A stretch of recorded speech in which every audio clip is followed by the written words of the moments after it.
Great. Well, good afternoon or good morning, depending on where you are. We cover the gamut. Welcome to the second of our spring offerings of the Communities of Calling Initiative. Our purpose over the course of the spring is to offer a range of resources to help support people and congregations in vocational discernment. So today's offering from Ellie Roscher introduces people to a range of spiritual practices that can ground discernment. And she does this in a thoroughly engaging and non-overwhelming way. I think she's a genius at that. She's crafting this experience as an Easter offering, but you could also see how to adapt it for another season or for ordinary time. And next week, she'll be showing how the material in her book, 12 Tiny Things, can be used effectively with youth and young adults. So this session is being recorded for use with congregational teams in the future, and it will be posted on our website. So Jesse, would you please introduce Ellie? Yeah, oh, we're so excited to have Ellie with us. Ellie, speaking of callings, right? She has many, many wonderful callings. Ellie's a writer. She's authored the 12 Tiny Things book that we'll be using today, Play Like a Girl, and How Coffee Saved My Life, and many other articles. And Ellie is a board member of the Collegeville Institute. Is how we first got connected, and has been very involved. If you listen to our Unlikely Conversations podcast, you'll recognize Ellie's voice. She's been the host for the last 2 seasons, and we were just chatting before this. The 3rd season is going to focus on vocation and calling. So sure you'll be hearing from Ellie in the future about that. But Ellie has great experience, obviously both as a writer, she's an MFA in writing, as well as a MA in theology, and has great parish experience and youth ministry experience. And so she brings all that to the Collegeville Institute. And Ellie, we're so glad to have you and to be able to hear more about 12 Tiny Things and your resources. Thank you, Jesse, and thank you, Jane. I'm so excited to be here. Oh my gosh, this is amazing. Speaking of calling, I am the mother of 2 little boys, and I was working at Bethlehem Lutheran Church in South Minneapolis. And at the end of September, well, at the end of August, we got a call that my youngest preschool was closing for the whole year because of COVID. And my kindergartner, we got the note that he would be full-time online kindergarten at the same time that my mother-in-law decided to move to Sartell. And so within a week, we had 3 major shifts in our life. And I discerned that temporarily I would resign from Bethlehem Lutheran Church and offer some stability to my kids at home. And that has opened up this amazing capacity to translate 12 Tiny Things for congregations. So I'm still kind of getting my fix of church by being able to share this resource. And I was just telling Jane and Jesse before you came on, COVID time is a hard time to be doing ministry. And it's been a joy to help hopefully make your lives a tiny bit easier. So we'll see. We'll see. So I'm going to talk a little bit about 12 Tiny Things today and some of the resources that I have designed, but I'm also always open to feedback. Like I said, this is what I love doing. I love thinking about how to create curriculum for adults and young adults and teenagers and congregations that's really meaningful to them. So I am a writer. I have a degree in theology and in writing, and that's kind of the place that I like to hang out. About maybe 5 years ago, I got together with a group of women, and we were asking questions about the word enough. What is enough? And so for me, I was raised I did not have to worry about money in my childhood. And my 4 siblings and I were kind of the end of the American dream as it came to finances. Like, none of us make as much money as my dad did as a dentist. And so my siblings and I are asking the question, like, how do we give our children more and redefine what more is, because it wasn't going to be more money. So we were asking questions of what is enough. And we used the Swedish word lagom for enough, as in what is just the right amount. So not this deprivation question, but the celebration question. What is just the right amount? And it was an amazing project with 10 women who are blogging about what enough is, and how enough changes at different stages of our lives. So there was one woman who bought a home, her first home in a neighborhood, and she was trying to live hyper locally for a whole year, so never getting in her car. So she could walk to work and the grocery store and the library. Could that neighborhood be enough for her? I thought about my car and how when my spouse and I moved to New York City, the right amount of cars to have was 0. Totally. Our life was so much easier with 0 cars. It was just the right amount. But then when we moved to Minneapolis and we started having kids, we decided that just the right enough amount was 1, right? And so just constantly being awake to that question. 12 Tiny Things is a book that came out of that enough project. Heidi Barr and I are the 2 writers in that group, and we wanted to keep it going. She's a corporate wellness coach. And so she was hearing from her clients in 2016 around the election time, huge problems with overwhelm and feeling paralyzed with overwhelm. I was hearing the exact same thing from my youth and my young adults at Bethlehem Lutheran Church. So we started asking some questions about that. Heidi and I were not personally feeling overwhelmed. So what were we doing right? And one of the things we realized is that she and I both have a spiritual practice of tiny things. I was a college gymnast, started gymnastics when I was 4. And so I've always trusted progressions, like that little things stacked on top of each other create big things. That my body could do big, amazing things because I took teeny tiny steps toward that. And I think Heidi's training and being a wellness coach, the tiny habits and habit stacking. And so we really explored this. It started off as a Facebook group. We just started a Facebook group called 12 Tiny Things. And the idea is that we would focus on a theme every month. And the group exploded globally, kind of beyond our wildest imaginations of, okay, we're on to something here. And as I was facilitating that Facebook group, every once in a while, I would put my tiny things down without realizing it and launch into facilitator mode. Well, I'm facilitating this global Facebook group. That's enough. Right. And every single time I did that, it caught up with me and I felt ungrounded and had to return to my tiny things practice. So the book 12 Tiny Things is an artifact of that movement. So we've been around for 3 years on Facebook, every month picking a theme. And one of our pastor participants, Leanne, she says, you find what you're looking for. So when you place the theme in the front of your mind at the beginning of the month, you start to see it everywhere in all the nooks and crannies of your life.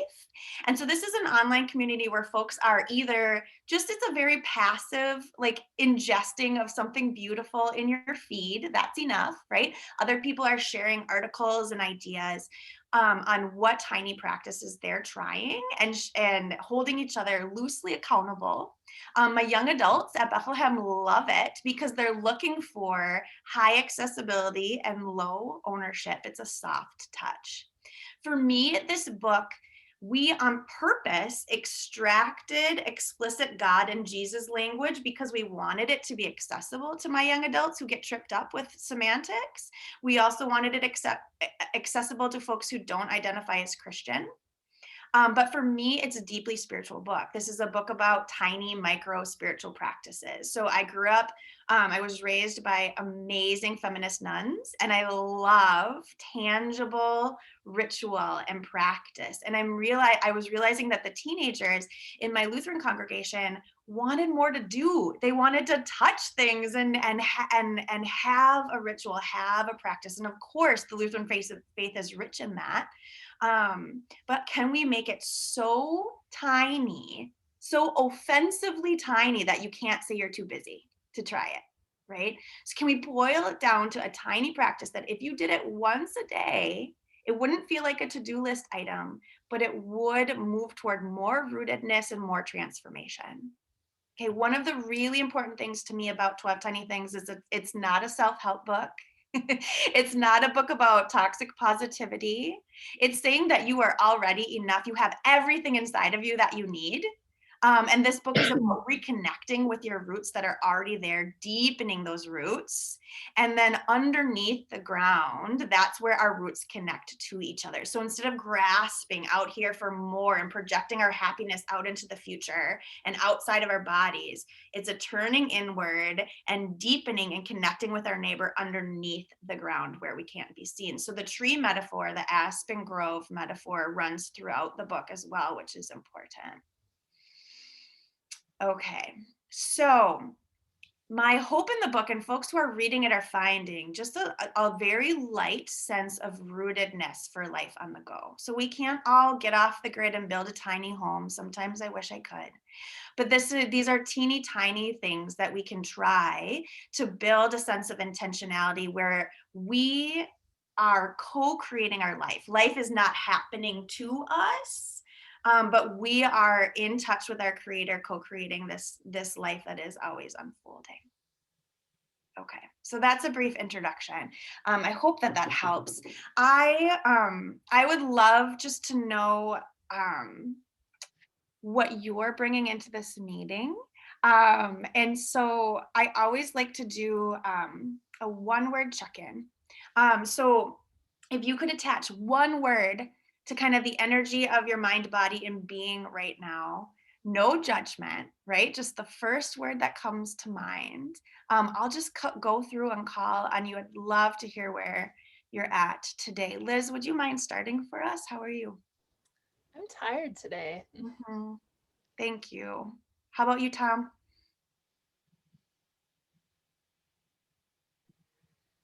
Sorry, Tom, you're on mute. I didn't catch it. Spiritual. Okay, thank you. Kristen? Eager. Thanks. Jamie? Probably somewhere, there's an element of tired. Yeah. But open. That's beautiful. That's a beautiful combination. Thank you. Carol? Hopeful. Thank you. Edwin? If I can cheat and use a hyphenated word, task focused. Yes, great word. Thank you. Chris? Scattered today and trying to be present. Yeah, thank you. I appreciate that. Jane? Tired and excited. Kim? Grateful. Thank you. Jesse, how are you today? Creative. Mm-hmm. Thank you. And Jane Patterson? Sorry, I thought that was me. I was tired and excited. Oh, I'm sorry. I thought that was the other Jane. That's Jane Schmitz. Jane Schmidt, sorry. I feel open. Good. Okay. Thank you. Appreciate it. Okay, so I'm going to start us whatever you're bringing in. I'm going to start us with 3 conscious breaths. So in the book, if you haven't cracked it yet, there's also a body practice at the end of every chapter. And so part of intentionality and rootedness is opting into our bodies, right? The society will tell us to live here, and there are problems we're facing in society that we can't think our way out of. We have to have healing happen in our bodies and move out into society as embodied people. So it's tiny things you can do with your body to build a sense of rootedness as well. Okay, so I'm going to invite you to take 3 conscious breaths with me. I'll lead you through this. If you'd prefer to turn your camera off, that's fine. But nobody's watching. So the first thing I'll have you do is look around at all 4 of your walls, including the wall behind you. This is something that Resma Menachem invites you to do in my grandmother's hands, just so you get a sense of surrounding and a sense of safety. This might be a place you're very familiar with. So see with fresh eyes, notice something on your wall. Even if you've seen it 100 times, notice the color and the texture of the walls. Take a look at your ceiling. Notice how far away it is from you. The color and the texture of your ceiling. Take a moment to look at your floor. Notice the color and the texture of your floor. And then when you have a sense of your surroundings, I'm going to invite you to move your body weight around a little bit until you can feel both of your sits bones. And then take any intuitive movement that feels good, work out any kinks, kind of embody like a pet waking up from a nap or a baby waking up in the morning. Move without thinking, just however you want. Woo! Zoom is so hard on our bodies. Oh, beautiful. And then when you are ready, find some stillness. So see if you can equally distribute your body weight on both of your sits bones. Whatever is touching your chair or the floor, gently ground down. Stack your shoulders over your hips. Pull your chin back toward your throat just an inch, and then reach the crown of your head up toward your ceiling. Pick up your shoulders to your ears and then roll them back down on your back. Place your shoulder blades on your back. And then place your hands somewhere comfortable where they won't be a distraction. Blink your eyes shut. And bring awareness to your breath. Notice breath coming into your body. Notice breath leaving your body. On your inhale, reach the crown of your head up toward your ceiling. On your exhale, ground down through the soles of your feet. One more inhale, expand. Exhale slowly. And when you reach the bottom of your exhale, blink your eyes back open. Okay, so that's a perfect example of a tiny thing. 3 breaths is pretty tiny. It doesn't take up much time. Every single time I do it, something shifts. It works. And the idea is that if you were to try 3 conscious breaths every day for a month, at the end of the month, something else might emerge from that. Maybe it's a 4 breath count. Maybe it's doing 3 breaths a day on several different occasions. Maybe it's getting curious about meditation. Maybe it's something completely different, but we try to present tiny things that could lead to something else. So why am I presenting this to this group of people? I am so excited about this particular conversation because I deeply believe that 12 Tiny Things is a book about vocation. It's a book about calling. I love that only one of the 12 chapters is titled work. Right? Especially in my job shift, I have had to totally shift my mindset about what work is, and that I have a bunch of callings that I don't get paid for, and that's okay, even though payment is one of the ways society says that it values me. I've had to redefine all of those things, right? And so I think this is a book we can teach as a vocational tool, that we're called to be human. That we're called to feel like co-creators in our life, that we're called to have passion in all of these areas besides work, and that in all of the tiny moments of our work, we're called to bring our best self to that. Like whether I am answering email or teaching, it's an act of love, right? So I love thinking about this book as a vocational tool. And why Easter? When I talked to Jesse and Jane about presenting this as an Easter resource, I got so excited because to me, this book is about the lens of faith seeing teeny tiny lowercase r mini resurrections in the most mundane and ordinary moments of our lives, right? That when we use words like vocation and we use words like Easter, sometimes we're thinking too big. And if we can see God's presence, if we can see holiness in the most mundane, ordinary, routine moments of our lives, that will shift our beings and help us see different things. So I love using this as a resource in terms of calling. I love using this as a resource in terms of Easter. I have created some resources just for you. The first one I'm going to put in our chat. The website 12 Tiny Things has a resource page. And like I said, I'm getting my congregational fix by creating congregational resources from the 12 Tiny Things book. So one of the things we created is a daily calendar for Easter. Now, I like doing a tiny thing every day for a period of time, but other folks are wired differently and they really like trying a new tiny thing every day.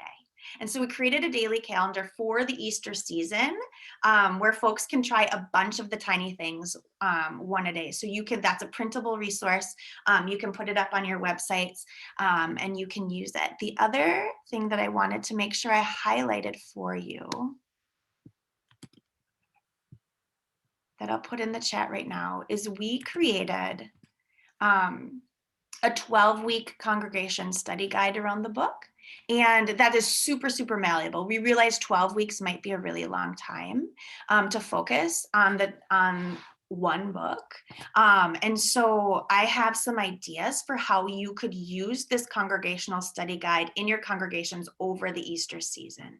So assuming that we would be working with about 6 weeks of content, I have some ideas about how you would take these 12 weeks and combine them into 6. For one, you could, they pair really nicely on purpose. Heidi and I did this very much on purpose.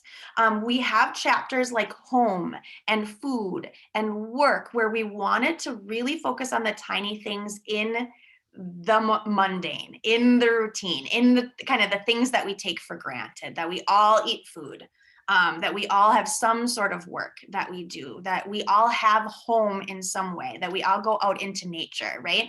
And then from that rootedness, we have 6 chapters that are a little bit more ethereal, like sensuality and spirituality and creativity. Very much on purpose, we put the community chapter last, because we believe that this isn't, like I said, a self-help book that's just about me.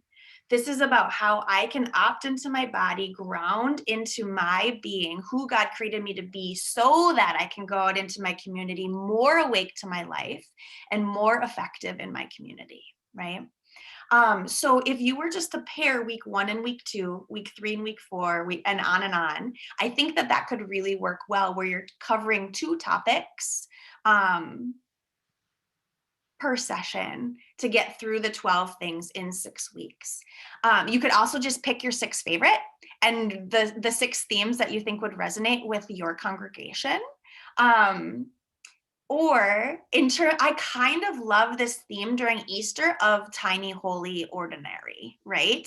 And so I'm going to put in the chat, if I were to pick my 6 from the 12, where you could really have a tiny, holy, ordinary focus.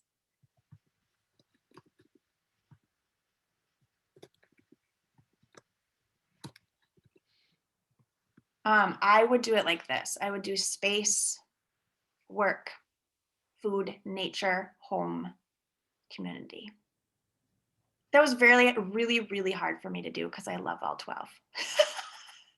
One that didn't make the cut that is like would be on my JV squad is communication. I really love thinking about how we can communicate better, because we all do it all of the time. How do we feel seen, help others feel seen, even with the people that we are the closest to, like how can we refresh communication with those people? So those are a couple of different ways that we could opt into using the 12 tiny things during a 6-week Easter season in your congregation. I'm going to go through a couple of the tiny things here as an example, so we can kind of do the work as well. Before I do that, just to make sure you know, also what you'll find on our resource page is some audio meditations of me doing some mindfulness activities. And so if folks in your congregation are interested in giving meditation or mindfulness a shot, there's 10 audio recordings that are free on the website that folks can use in terms of mindful eating, mindful walking, mindful sitting. And we also have a small group guide if there's like a small group that wants to do a book club. We're coming up with a bullet journal which I'm super excited about because I love bullet journals. It's not ready quite yet, but it will be soon, hopefully by the next time we meet. And then also, we're on Facebook and Instagram. So if folks are liking these themes and wanting to dig deeper, please point folks to our Facebook group and our Instagram handle as well, because there's also always free resources there and a thriving community that is super welcoming and really, really supportive. I think one of the things I'm enjoying about this book project is that I get to hang out both in the analog and the digital world and see how churches can be using existing online communities to their advantage face to face with folks, whether that means Zoom or in person, that we don't always have to recreate the wheel. So my young adults at Bethlehem are all on our Facebook group and following the Instagram handle and engaging in that way, and then can bring that shared vocabulary to their in-person time at Bethlehem. And that's been kind of fun to be able to see. Okay. All right, you ready? You want to give it a shot? So the first chapter of 12 Tiny Things is on space. And I absolutely love this chapter. I love the work in it. I think that it is super important to start with, right? So this is one of the reasons if I picked my top 6 that this would be the place to start. Heidi and I started the book with space very much on purpose. And I'll tell you that when we were pitching the book to folks, a lot of people said, we don't get it. I don't think it's big enough. And we said, well, that's kind of the whole point, is that it's subversive in its smallness, like that it's tricky. We want something bigger than a tiny thing. We want to jump to fix things at the policy level without doing the hard inner work. So it's a very light touch, but it's like sneaky ninja light touch where it gets really deep really quickly if we're able to do it right and really enter in. Okay. So in the space chapter, the invitation is an invitation to enough. This is where this book came from, right? And our mantra for the space chapter is saying no to one thing is saying yes to the possibility of another.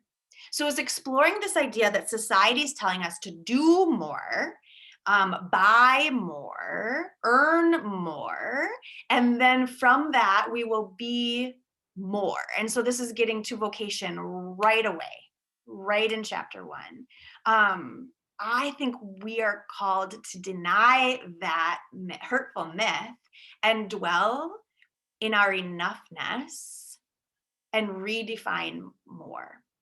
Okay, so that's going to require us to say no. We're not good at that. I'm in Minnesota. Minnesota Nice does not have no in the vocabulary. Women are told to not say no. We're supposed to be yes people. Well, no to me is a holy word, because if I'm brave enough to say no, immediately space opens up. I can either just dwell in that space and know that God created me as enough, just as is, or I can fill that space more intentionally with what is honoring to God in my vocation. Okay. So this is biblical. I love these stories when Jesus opts out, when he tells his disciples, I need some space. I got to get away from the crowds. It comes up again and again where he is human. This is a human moment where it's like, I am overwhelmed. I am paralyzed with overwhelm. In order to do my ministry well, I need some space. I'm going to say no. I'm going to opt out. I'm going to revert, get away, create some space for myself, and then re-engage. So being in tune with ourselves and knowing that sometimes saying no is biblical, right? So I'd like you to think about, what is one area of your life that you think you would maybe benefit from a little bit more space? So this could be your calendar, your closet, your digital files, your garage. And I'd like you to be brave enough to put that into the chat. Where is one place in your life that you think you'd benefit from a little bit more space?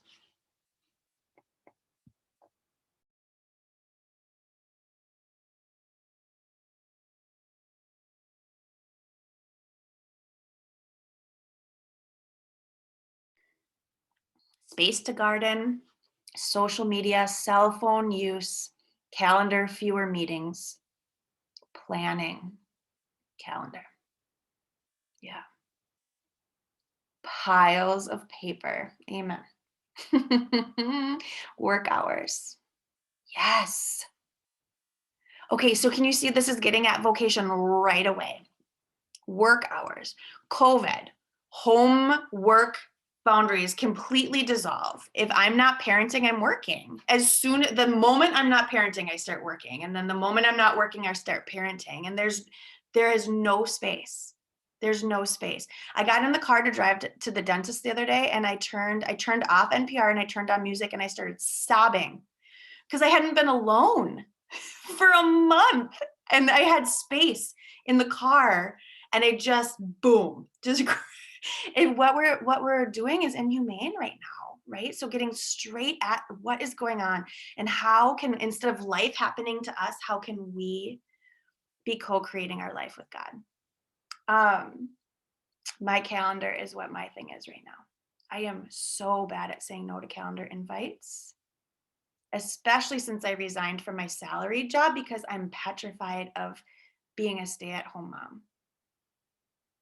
So I need to do things. I need to have things on my calendar to feel like I'm something, to feel like I'm enough. And that's just a lie. It's just a lie. But it's like frantic in me. It's frantic that I'm not enough. I need to do more to be more. That's something I really have to explore as a spiritual crisis, right? Like I'm super far away from God in that area of my life. Okay. We have to think about our relationship to stuff like paper. Like what is going on with our relationship to those piles of paper? What is the barrier between us and recycling that pile of paper? And taking that really, really seriously. Like what is the barrier to me putting more time on my calendar that is untouchable? What's stopping me from doing that? Why is that such a brave thing? Saying no is deeply, deeply spiritual, profound. It takes a ton of courage if we're honest about what is at the root of that no. Okay, so the next question is, in your area that you put in the chat, what is one thing that you could say no to in that area that you think might be a tiny step toward creating space? What is something you could say no to?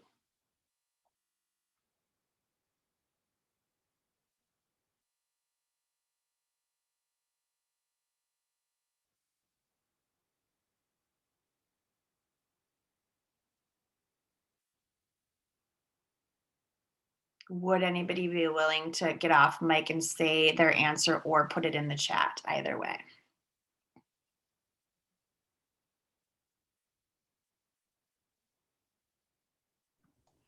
I'll say for the piles of paper, I could say no to keeping every single thought of you resource from church members.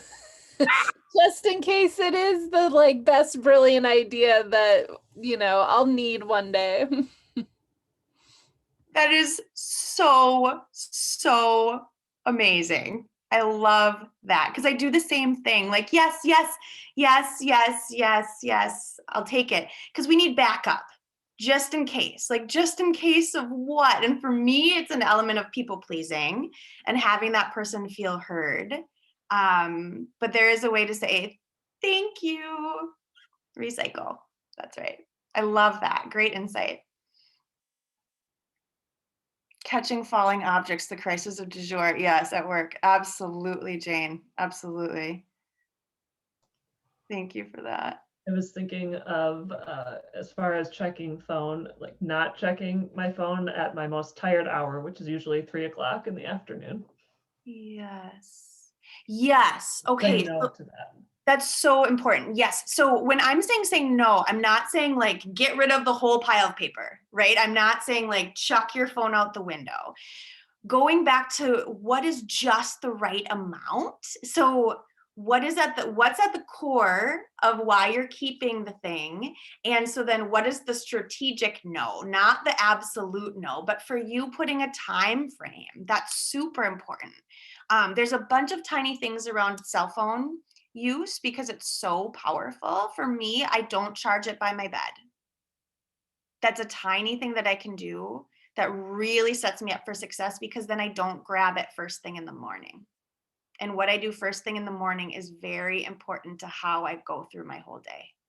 That is what I have found about me. So yeah, this 12 tiny things, it's not like, here's the silver bullet. It's like, come with me as we explore these things and figure out like what is at the core for you. Yes. So putting your phone in a different room at 3 o'clock every day as a ritual that is life-giving to you and exciting and sets you up for success. I love that. And I love that specificity. That's really, really cool. And to me, that's a spiritual practice, right? Because you're choosing where you're placing your attention, and attention is the beginning of devotion. Yeah, good for you. That's cool. Somewhat related. I made the decision not to have email connect to my smartphone. So email only comes on my laptop. And then in my signature, or whatever they call it at the bottom, the standard thing is for the church email messages will be typically checked in the morning at the end of the day, Sunday through Thursday. Love it. Love it. And then it's up to me to not check on Friday, and that's my Sabbath day. And so it's partly for me, it's setting the principle, yes, and then sticking to it. But not having email on the smartphone was the best thing I could have done. Jamie, that's so exciting. That's so exciting to me and so smart. I watched The Social Dilemma and all about attention with social media, and all of the people interviewed were like, notifications, notifications, notifications. Think about how you set up your system to set you up for success. You know, so I don't have Facebook on my phone. Me neither. Right? So Facebook is something I have to go onto my computer. I know that I'm doing it, and then I stop. Right? Yep. As a writer, there are those things that you can do that shut everything down except your Word document. You have to think about the structures you're putting in place to set you up for success, and then you're so wise. The second step is sticking to it. Yep. Because the centripetal force is going to push us into more. Like space is the chapter I come back to all of the time, because when I put it down, the space gets filled. It's this constant machete, right? Yeah. Because the drift is toward more and busy and stressed. That's the drift that we have to counter all of the time. And if we like let our guard down, it fills back up again. That's brilliant. And what I love about that, Jamie, is that I promise you, when your congregation members see that notification, it invites them to think about boundaries. Yep. In a really cool way. That we have myths about church workers that we're just supposed to be available all of the time. And that's just not healthy. It does not give God glory. And so when you do the right thing, you're very gently inviting other people. Maybe that's not their thing, but it will beg the question, how can they also find more boundaries for themselves where they're being more human? Yep. And not spending our entire lives on the screen. Yeah. Good for you. I love that. I love that. Good. So yeah, for me, I've had to literally put like a time slot on my calendar that is my like nothing time. And then if somebody asks to opt into that time, I'm like, nope, I'm busy. I'm busy doing nothing. I'm busy being me. And like thinking about my calendar as a moral document, I've also I started getting up before my kids in the morning. It was hard because they get up early, but I've started getting up before them so that I can be just by myself and remember who I am and whose I am first. And then I get my morning snuggles. And so that's like a calendar piece that is how I start my day. That has changed things for me. That has created space. Good. So So my last question before we move on is what do you think is your myth behind wanting more instead of living in enough? So for me, I already said it. I think I am more when I do more. I want my work to matter so badly. This is vocation, right, folks? I want my work to matter so badly that I will run myself into the ground in order to prove that I am worthy of being alive. That is the myth behind me overfilling my calendar all of the time. So get curious about your sense of enough and that area where you want more space. What is the myth driving that clutter? Whether it's literal or figurative. Can you get down to the root wound?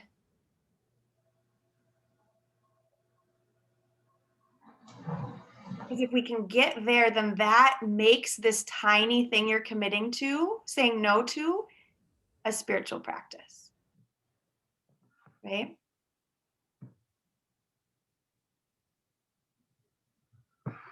A myth of scarcity rather than the truth of abundance. Amen. I think Thank you, Carol. I think one of the myths I tell myself is that certain blocks of time aren't flexible, maybe, or maybe I view my ministry as like this is what has to be done, and it just has to get done, and everything else in my life sort of has to revolve around that. Yes, so maybe the impression that the fixed things that I see in my life maybe aren't so fixed. And I think the myth of more is if I feel like I can't adjust this, like I want more of the other things in my life, and so I just have to overextend myself to the point where I do feel that. So it's about acknowledging that there is a finite amount and finding peace in the enough and the balance of it. That's right. Gosh. Well, I could listen to this group of people all day long. I feel like I'm doing too much talking because I just want to listen to your wisdom. That is beautiful. Yes, one of the quotes we use is how Annie Dillard, how you live your day is how you live your life. And so just taking how you live your day really seriously and making sure that there's balance there. What is getting the priority on your calendar and why? What is behind that? And I think there's a ton of challenges for congregation workers in this. We are told to work ourselves to the bone, and that is good, and that more is more. And the congregation is going to support that. Right. So I think there's so much to think about in terms of space, especially in COVID.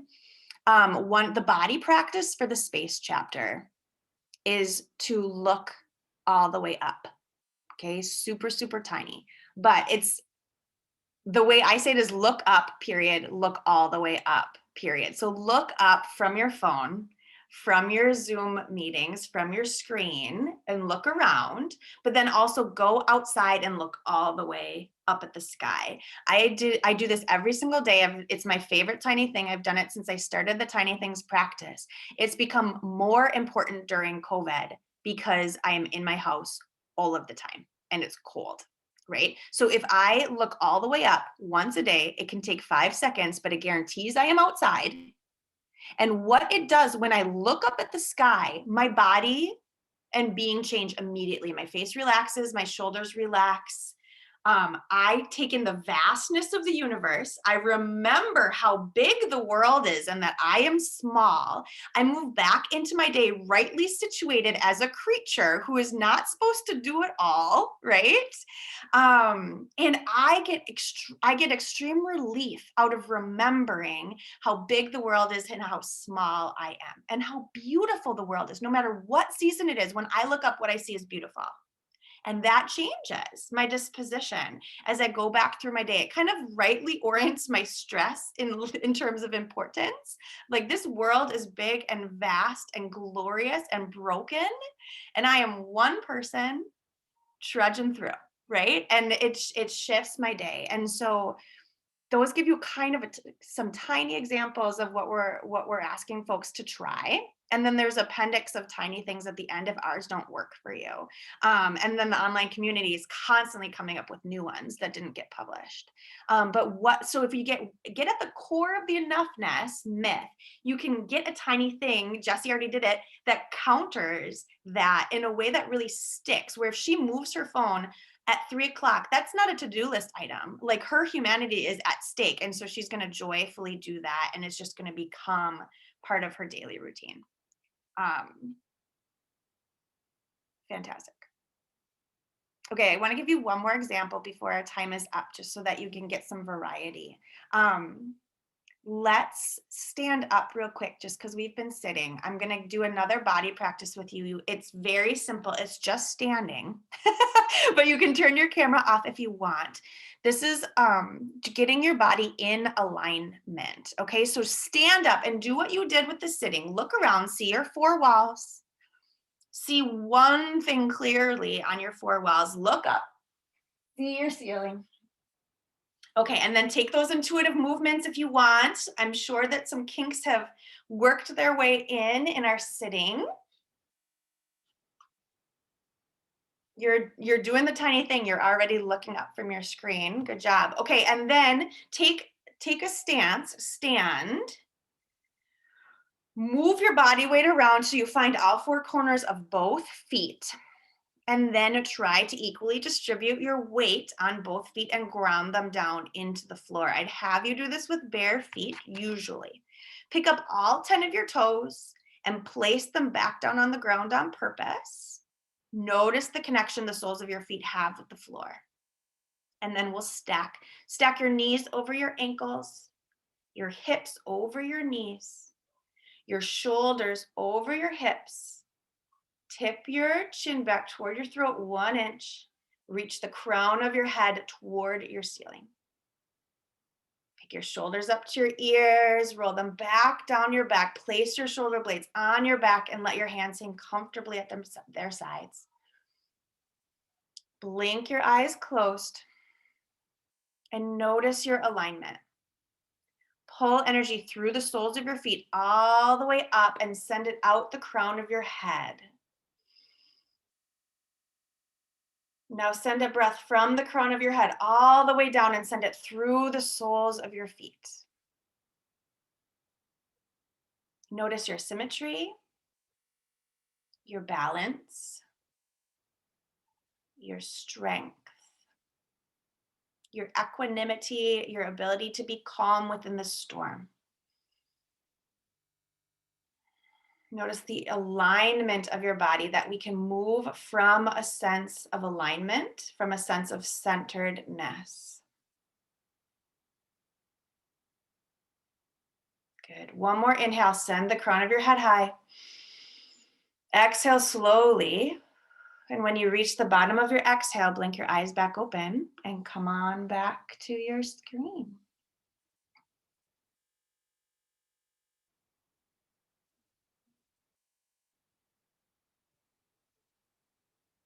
Okay, thanks. So the next chapter is work, which I wanted to just touch on before we have to go, because this is the communities of calling, because we're working with vocation. The chapter about work is an invitation to presence. So how can we bring a quality of presence to our work? A high school teacher said, and I'll always remember, it's not what we're doing, but it's who we are that is doing the thing that matters. And I love that. And I had a coach tell me about a year ago. She said, not everybody is like this, but you are really good at loving. That's your full-time job. That's your occupation. Sometimes that looks like parenting, and sometimes it looks like teaching, and sometimes it looks like writing, but that's all just an excuse to love people. And that's really helped me during COVID, when kind of boundaries between work and like life dissolve. It's just like, well, I'm just loving all day. And so it's going to take different forms.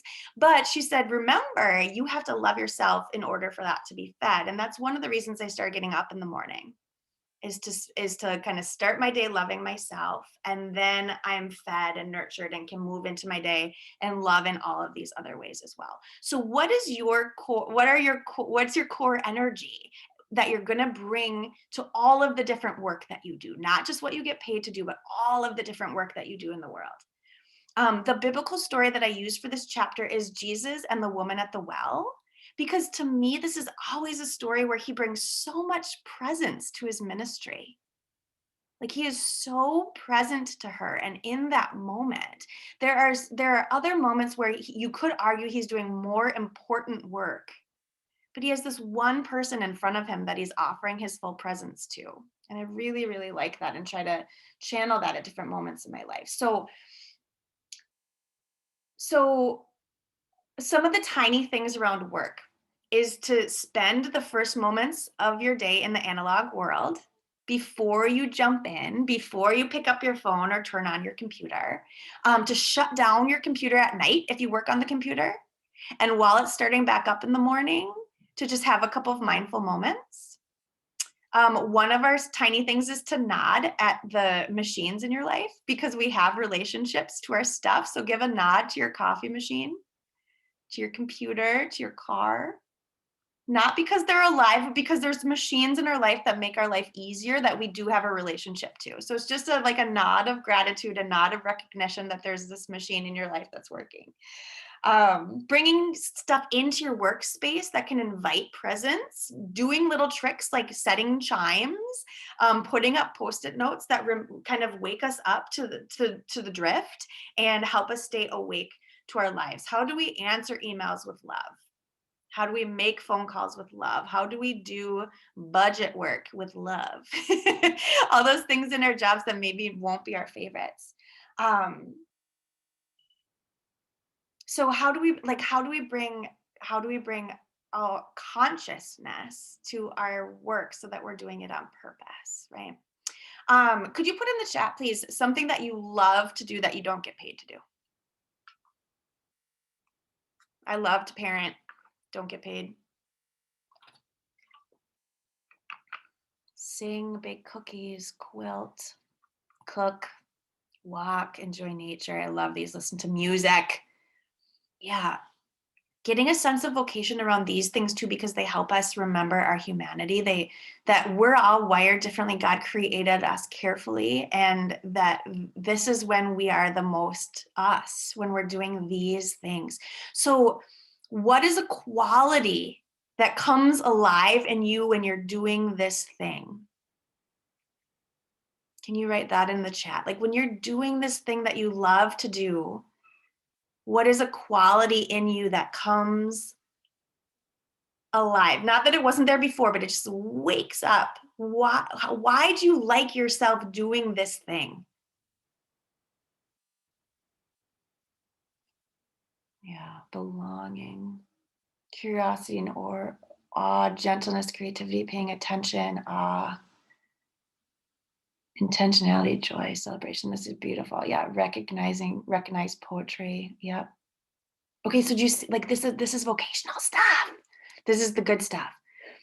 How can you bring that part of who you are to your work that you get paid to do? Okay, that's the trick. What's the tiny thing that you could build into your work day to help bring this amazing part of who you are to something else that you do? Does that make sense? And can you see that thing? And maybe what you wrote in the chat isn't the thing you'll land on, but can you see that thing as your full-time job? And then the forms that takes, changes. But when I wake up in the morning and remind myself, like, your job today is to love, you are good at it, you were created to do it. These are the particular ways that you happen to be really good at it. All these things are just an excuse to be you, to be love.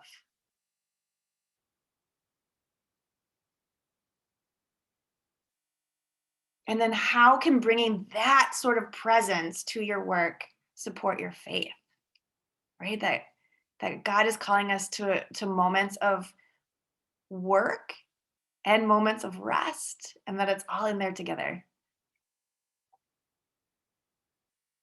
Okay.